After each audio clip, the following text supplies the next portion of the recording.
I remember we're awaiting the news conference. The special prosecutor in Florida about to file a charge, at least one charge, in the Trayvon Martin case against George Zimmerman, the shooter. We'll have live coverage. That's coming up here. We'll here on CNN. Stand by for that. We're going to get to some other news right now, political news, important political news, with Rick Santorum now formally out of the Republican race for the White House. Mitt Romney holding a huge delegate lead. The general election certainly appears to be underway. Romney versus Obama. There's one catch, though.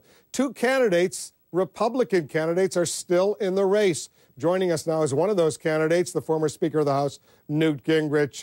Newt Gingrich is joining us. He'll be joining us in just a moment. We had a connection with him. Unfortunately, I think we've just lost that connection. As soon as we reconnect with Newt Gingrich, we have a lot of questions to ask the former speaker. Stand by. We'll take a quick break.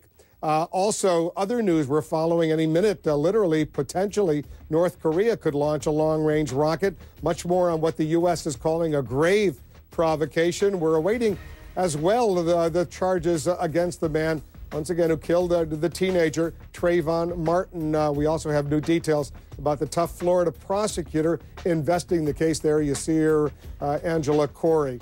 We know she's tried hundreds of murder cases. Everything else, a lot of other information coming up as well. I think we've reestablished our connection with the former Speaker, Newt Gingrich. Mr. Speaker, are you there? Can you hear me? I can hear you fine, Wolf. All right, thanks very much for joining us. I want to get to some politics, some substance in a moment. But the Trayvon Martin case, we expect fairly soon the special Florida prosecutor to file a charge, maybe manslaughter, maybe second-degree murder against George Zimmerman in the killing of the 17-year-old teenager, Trayvon Martin. What do you make of all of this? Because it's caused a huge emotional uproar around the country. Well, I think she's got to do what she thinks is professionally right. I think we have to have faith in the criminal justice system. There will be, I presume, a trial. The jury will have to look at all the evidence and render a decision. I think we can talk about it on cable TV forever or on talk radio forever. We don't have access to the evidence. We don't have access to the witnesses. And I think it's always dangerous to jump to conclusions.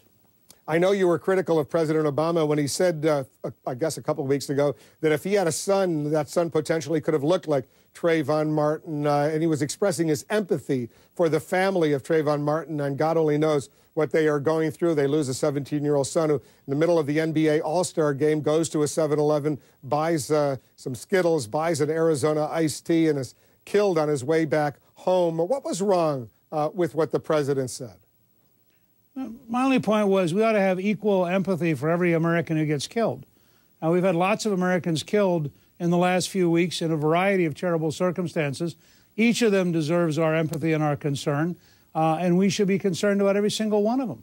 And I think that this particular case has become sort of a national case where the national media can talk about it. But there are tragic cases around the country involving Americans of every ethnic background and of every age.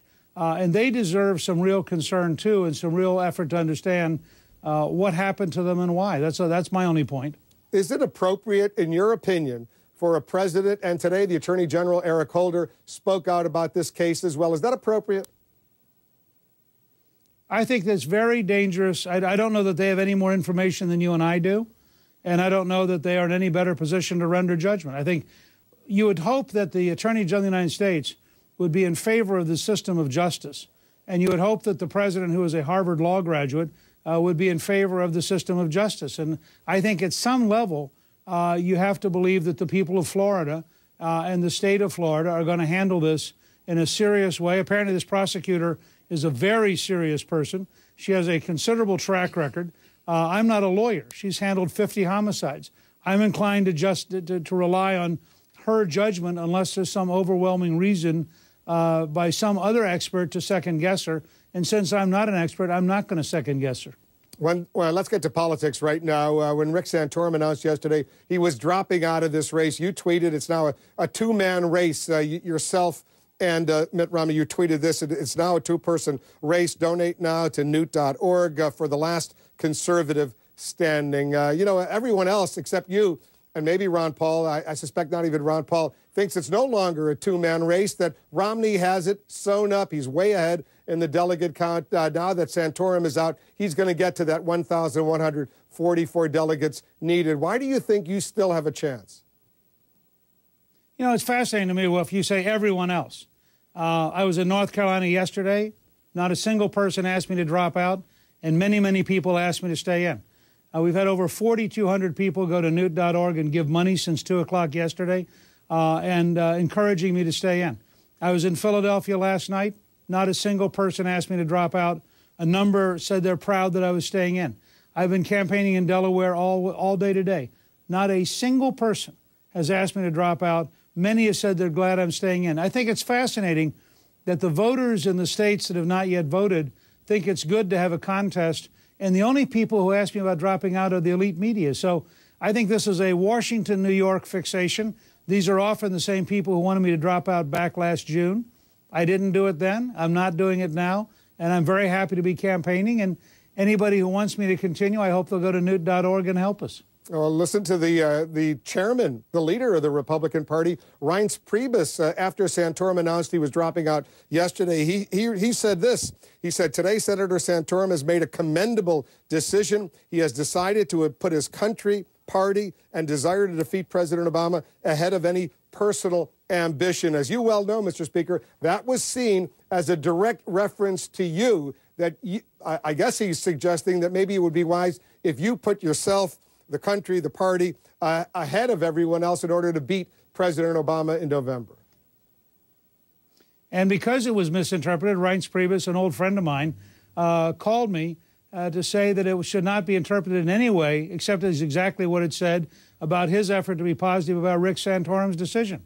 And Reince and I have talked clearly about my staying in. I think he's quite happy with my staying in, and he understands that this brings new ideas and new energy to the party. And that's been my role for my entire career.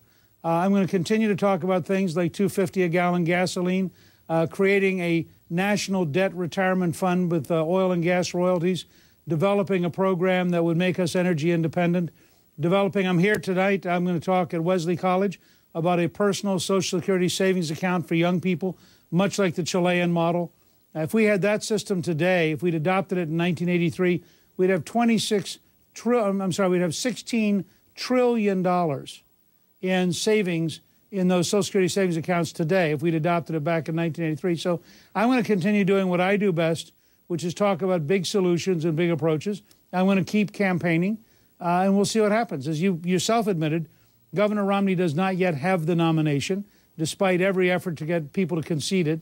And I have every right to continue to campaign until he gets a majority. You certainly have every right. If he does get a majority, I'll support him. I'm not suggesting you don't have a right to continue, or Ron Paul for that matter. We were only assessing, given the delegate count. But very quickly, what does it say about your campaign, which has some financial problems, I take it right now, that a $500 check in Utah from your campaign bounced?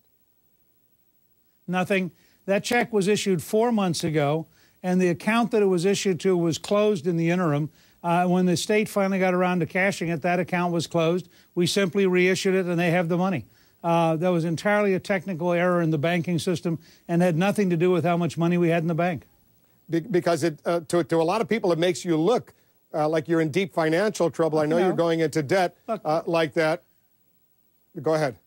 Well, I think that the nature of the media is, if Jerry Ford, who was a great athlete, was decided he was a bungler, and Saturday Night Live made him a bungler. Therefore, every time he slipped, he was bungling, although he was, in fact, a very, very good athlete. The fact is the news media picks up a certain story and reinterprets everything into it. Had they called our office, had anybody asked to verify it, we would have told them the facts because it's purely a technical mistake. And it wasn't on our part. We issued the check in December. Your think tank, and I know you've spoken about it often over the years, the Center for Health Transformation, that too has now filed for bankruptcy. I know you must be really sad about that, but what happened here? Well, I am sad about it. These are good people. And it turned out that once I had left over a year ago, it was very, very hard for them to sustain it. And it's very unfortunate, particularly if Obamacare is repealed.